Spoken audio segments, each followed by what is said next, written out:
ચાલો આજે આપણે ધોરણ 9 વિષય ગણિત પ્રકરણ 1 સંખ્યા પદ્ધતિ એમાં ઉદાહરણ નંબર 4 ની વાત કરવાની છે, જેની રકમ છે સંખ્યા રેખા પર વર્ગમૂળ 3 દર્શાવો. અગાઉના વિડીયોમાં આપણે વર્ગમૂળ 2 દર્શાવ્યું હતું.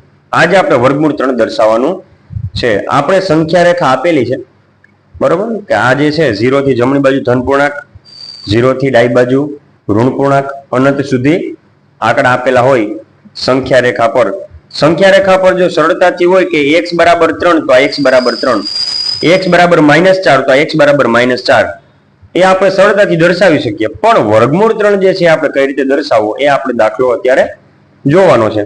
તો ગયા દાખલામાં એટલે કે ઉદાહરણ નંબર 3 માં આપણે જોયું હતું કે વર્ગમૂળ 2 કઈ રીતે દર્શાવવો, તો એની આપણે એક મેથડ કીધી હતી. એ પ્રમાણે આપણે વર્ગમૂળ 3 નું જોઈએ. તો જો વર્ગમૂળ 3,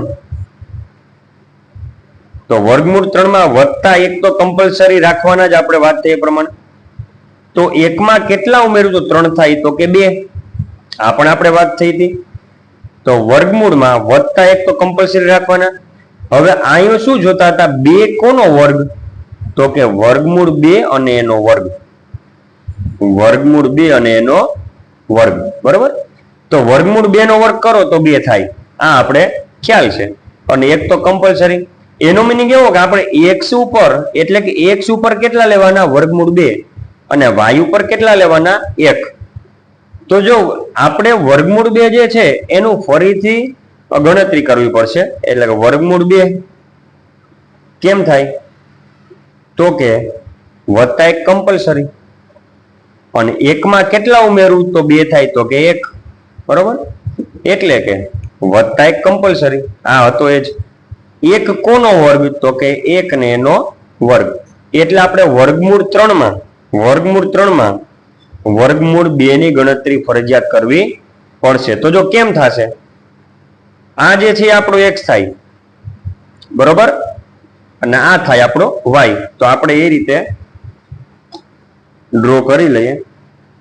1 એટલે 0 થી 1 આપણે લેશું ગણતરીમાં, બરોબર. એટલે આપણે એને ઘાટું કરી લઈએ, લાઈન 0 થી 1 એટલે કે 1 એકમ થયો x અક્ષ ઉપર, અને 1 એકમ આપણે લેવાનો છે y અક્ષ ઉપર. તો જો આ થઈ ગયું 0 થી 1 એટલે 1 એકમ y અક્ષ ઉપર, બરોબર. એટલે 1 y ઉપર 1 x ઉપર. હવે પાયથાગોરસના નિયમ પ્રમાણે આપણે જોયું તો એ પ્રમાણે અહીંયા આપણે કર્ણ દોરી લઈએ. હવે આ 1 એકમ છે, આ પણ 1 એકમ છે. તો પાયથાગોરસના નિયમ પ્રમાણે જો આ લગાડ્યો ને, પાયથાગોરસના નિયમ પ્રમાણે થયું કહેવાય. વર્ગમૂળ 2 એ શું થાય, આપણો કર્ણ થાય. હવે તમે જોવા જાવ તો આ દાખલામાં આવો, આપણે x તરીકે શું લેવાનું, વર્ગમૂળ 2. તો હવે આ છે ને આપણે એને x તરીકે લઈ લઈએ, વર્ગમૂળ 2 x તરીકે. અને એમાં ફરી પાછો y તરીકે શું લેવાનો છે, તો કે 1. y તરીકે શું લેવાનો છે, તો કે 1. એટલે હવે તમે જો બીજો ત્રિકોણ જો, આ જે ત્રિકોણ છે એના દ્વારા આપણે વર્ગમૂળ 2 મેળવ્યું. અને હવે આ x બરાબર વર્ગમૂળ 2 થઈ ગયું, x બરાબર વર્ગમૂળ 2 અને y બરાબર 1. અહીંયા જો x બરાબર વર્ગમૂળ 2 અને y બરાબર 1. તો આ આપણો પાયો થઈ ગયો ને આપણો વેધ થઈ ગયો. પાયો છે વર્ગમૂળ 2, વેધ છે આપણો 1. તો હવે એને પાયથાગોરસના નિયમ પ્રમાણે આપણે કર્ણ દોરીએ, કર્ણ. તો તમે જોઈ શકો કે આ લાસ્ટમાં જે દોરી ને આપણે, લાસ્ટમાં જતે હું તમને ડ્રો કરીને બતાવું છું, એ છે ને વર્ગમૂળ 3 ની થાય. કેટલાની થાય, વર્ગમૂળ 3 ની. હવે આપણે એટલું જે છે પરિકર ખોલવાનું, 0 થી લઈ અને અત્યારે જે હું પરિકર ખોલું છું ને એ વર્ગમૂળ 3 ની લંબાઈ દર્શાવે. કેટલાની લંબાઈ દર્શાવે છે, જોઈ લો, વર્ગમૂળ 3 ની. પણ અત્યારે વર્ગમૂળ 3 જે છે ને હવામાં છે. ક્યાં છે, હવામાં.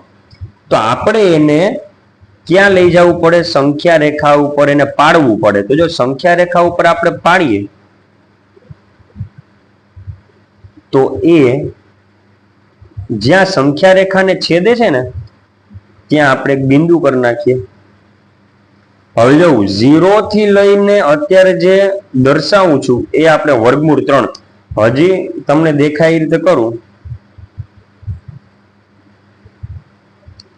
તો આજે માપ છેલ્લે મેં ડ્રો કર્યું ને, અહીંયાથી લઈને અહીં સુધીનું એ આપણું થશે વર્ગમૂળ 3 નું માપ. કેટલું થાય? વર્ગમૂળ 3. તમે આમ સંખ્યા રેખા ઉપર જે દોરેલું છે એને તમે માપો ને તો જોવું 1.8 ની નજીક 1.71 એવું સમથિંગ 1.72 એવું કંઈક થાય.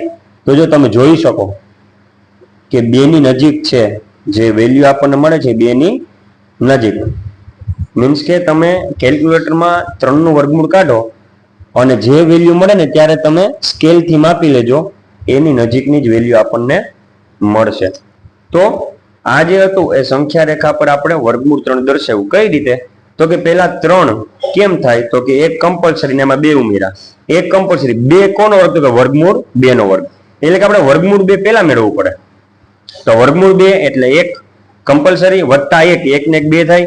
હવે 1 કમ્પલસરી 1 કોનો? તો કે 1 નો વર્ગ. તો આપણે x અક્ષ ઉપર 1 ને y ઉપર 1, એ રીતે x ઉપર આપણે x ઉપર 1 ને y ઉપર 1, એ રીતે કર્યું.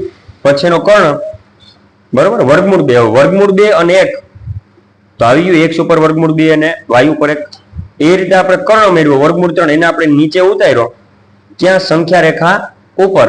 તો સંખ્યા રેખા ઉપર આપણે વર્ગમૂળ 3 મેળવી લીધો. તો ઉદાહરણ નંબર 4 આપણે અહીં પૂરો કરીએ છીએ.